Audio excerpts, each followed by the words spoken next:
Hello friends, welcome to my YouTube channel humanities कीड़ा। तो आज हम देखेंगे इंपॉर्टेंट फैक्ट्स कॉन्स्टिट्यूएंट असेंबली और इंडियन कॉन्स्टिट्यूशन के बारे में। ठीक है, तो सबसे पहला है कि संविधान सभा का प्रतीक किसे माना जाता है। तो हाथी को संविधान सभा का प्रतीक माना जाता है। दूसरा, कॉन्स्टिट्यूएंट असेंबली के जो एडवाइज़र थे वो कौन थे? सर BN राव थे। कैलीग्राफर ऑफ इंडियन कॉन्स्टिट्यूशन यानी कि जो ओरिजिनल इंडियन कॉन्स्टिट्यूशन का जो फॉर्मेट है वो किसके द्वारा लिखा गया? प्रेम बिहारी नारायण रैजदा, वो भी इटैलिक फॉर्म में। और हमारे कॉन्स्टिट्यूशन का जो हिंदी वर्जन है वो किसके द्वारा लिखा गया? वसंत कृष्ण वैद्य। जिस समय कॉन्स्टिट्यूशन बना उस समय 395 आर्टिकल्स थे और अब 470 हैं। 22 भाग थे और अब 25 हैं। स्केड्यूल 8 थे और अब 12 हैं। स्केड्यूल क्या होता है कि एडिशनल इन्फॉर्मेशन जो आर्टिकल्स में मेंशन नहीं किया जाता है उसे स्केड्यूल कहते हैं। ठीक है, अब देखते हैं हम सोर्सेज ऑफ कॉन्स्टिट्यूशन यानी कि हमारे संविधान में क्या क्या स्रोत हैं, कहाँ से हमने क्या लिया है। तो ब्रिटिश कॉन्स्टिट्यूशन से bicameralism, parliamentary form of government जिसमें जो PM होते हैं वो रियल पावर्स को एंजॉय करते हैं और एक्सरसाइज करते हैं। Cabinet system, rule of law यानी कानून का शासन जिसमें जो कानून है वो सुपरमेसी होता है। सिंगल सिटीजनशिप यानी एकल नागरिकता। US कॉन्स्टिट्यूशन से क्या क्या लिया है? Fundamental rights, independence of judiciary यानी कि जो न्यायालय है वो किसी के इन्फ्लुएंस में नहीं रहेगा। Removal of supreme court and high court जजेस। इम्पीचमेंट ऑफ द प्रेसिडेंट यानी कि राष्ट्रपति को कैसे हटाया जाता है महाभियोग के प्रोसेस के द्वारा। पोस्ट ऑफ वाइस प्रेसिडेंट यानी कि उप राष्ट्रपति का पद भी US कॉन्स्टिट्यूशन से लिया गया है। अब देखते हैं आयरिश कॉन्स्टिट्यूशन यानी कि आयरलैंड के कॉन्स्टिट्यूशन से क्या क्या लिया गया है। DPSP यानी directive principle of state policy. Rajya Sabha के मेंबर्स का नॉमिनेशन कैसे किया जाता है, उनको नॉमिनेट। और method of election of president यानी कि भारत में जो राष्ट्रपति का जो इलेक्शन होता है उसके मेथड को हमने आयरिश कॉन्स्टिट्यूशन से बोरो किया है, अडॉप्ट किया है।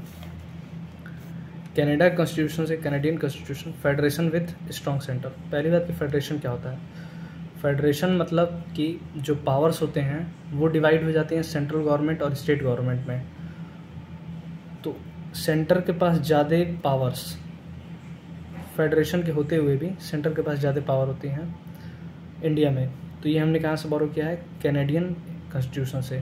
अपॉइंटमेंट ऑफ गवर्नर यानी कि राज्यपाल की नियुक्ति। Residuary power in hands of centre. Advisory jurisdiction of supreme court. ये हमने कहाँ से लिया है? कैनेडियन कॉन्स्टिट्यूशन से। अब देखते हैं ऑस्ट्रेलियन कॉन्स्टिट्यूशन से क्या क्या लिया है। कंकरेंट लिस्ट यानी कि ऐसे सब्जेक्ट्स जिसपे सेंटर और स्टेट गवर्नमेंट दोनों रूल नियम कानून बना सकते हैं। ठीक है। Freedom of trade and commerce. Joint sitting of 2 houses of parliament यानी कि जो दोनों सदनों का जॉइंट सिटिंग होता है। ये भी फैक्ट हमने कहाँ से बोरो किया है? ऑस्ट्रेलियन कॉन्स्टिट्यूशन से। वीमर कॉन्स्टिट्यूशन ऑफ जर्मनी से क्या हमने लिया है? जब इमरजेंसी यानी आपातकालीन घोषित होता है तो फंडामेंटल राइट्स यानी बेसिक राइट्स जो होते हैं उसे सस्पेंड कर दिया जाता है सिटीजन्स को। तो ये भी हमने जर्मनी से लिया है। USSR यानी अब रशिया। फंडामेंटल ड्यूटीज़ और ideal of justice. French constitution से यानी फ्रांस के संविधान से क्या क्या लिया है? Republic and ideals of liberty, fraternity and equality यानी स्वतंत्रता, बंधुत्व और समानता का आदर्श अधिकार। यहाँ फ्रांस के संविधान से लिया गया है। साउथ अफ्रीकन कॉन्स्टिट्यूशन से क्या लिया गया है? Procedure of amendment of constitution यानी कॉन्स्टिट्यूशन में जो भी अमेंडमेंट किया जाता है उसका प्रोसीजर हमने साउथ अफ्रीकन कॉन्स्टिट्यूशन से लिया गया है। और राज्यसभा के जो मेंबर्स होते हैं उनके इलेक्शन का मेथड भी हमने साउथ अफ्रीकन कॉन्स्टिट्यूशन से लिया है। और जापानीज़ कॉन्स्टिट्यूशन से क्या लिया है? Procedure established by law.